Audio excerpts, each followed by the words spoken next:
আসসালামু আলাইকুম everyone. Recently আমি লক্ষ্য করছি যে অনেকেরই জনমনে একটা প্রশ্ন আসলে ঘুরপাক পাচ্ছে যে নগদ কি চলে যাবে কিনা, বা নগদের অ্যাকাউন্ট বন্ধ করে দিবে কিনা, বা আমরা যে টাকা রাখছি সেগুলো নিরাপদ কিনা।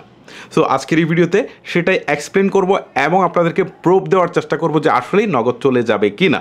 ওকে, সো একটা জিনিস আরেকটু ক্লিয়ার করে দেই, বেশ কিছুদিন ধরে আমরা কিন্তু শুনছিলাম যে নগদ হচ্ছে ডাক বিভাগের একটা প্রতিষ্ঠান, পরে শুনছিলাম যে নগদ একটা বেসরকারি খাতের প্রতিষ্ঠান। তাহলে কোনটা সত্য? আসলে দুইটাই সত্য। নগদ হচ্ছে ডাক বিভাগের একটা প্রতিষ্ঠান, পাশাপাশি এইটার সাথে ইনভেস্ট করেছে একটা বেসরকারি খাত। ওকে, এখন প্রশ্ন হচ্ছে যে তাহলে এটা কিভাবে? হ্যাঁ, এখানে ডাক বিভাগের মালিকানা হচ্ছে 51% এবং 49% হচ্ছে বেসরকারি খাতের। সো ধরে নিতে পারেন অলমোস্ট 50-50 হচ্ছে দুইটা খাতেরই শেয়ার। ওকে, সো এই জিনিসটা ক্লিয়ার হলেন।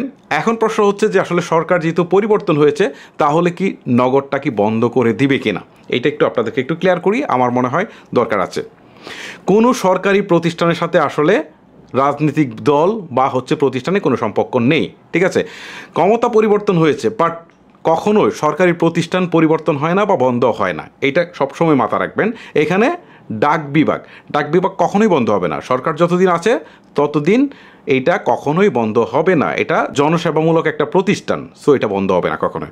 আর বেসরকারি কাজ যেহেতু যুক্ত আছে, তারা তো প্রফিটের জন্য এখানে লেগে আছে। কিছুদিন পরপর তো আপনারা দেখছেন গিফট দিচ্ছে, এই করছে সেই করছে, সো তারাও প্রফিটের জন্য যাবে না। সো মোট কথা হচ্ছে এই নগদ চলে যাওয়ার কোনো সম্ভাবনা নেই।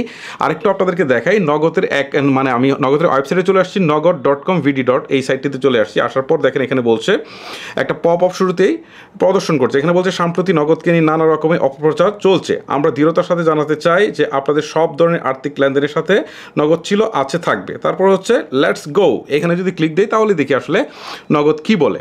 ঠিক আছে, এখানে নগদ তারা একটা বিজ্ঞপ্তি দিয়েছে। এই বিজ্ঞপ্তিতেও কিন্তু তারা বলছে যে নগদের 9 কোটি গ্রাহক রয়েছে, ঠিক আছে?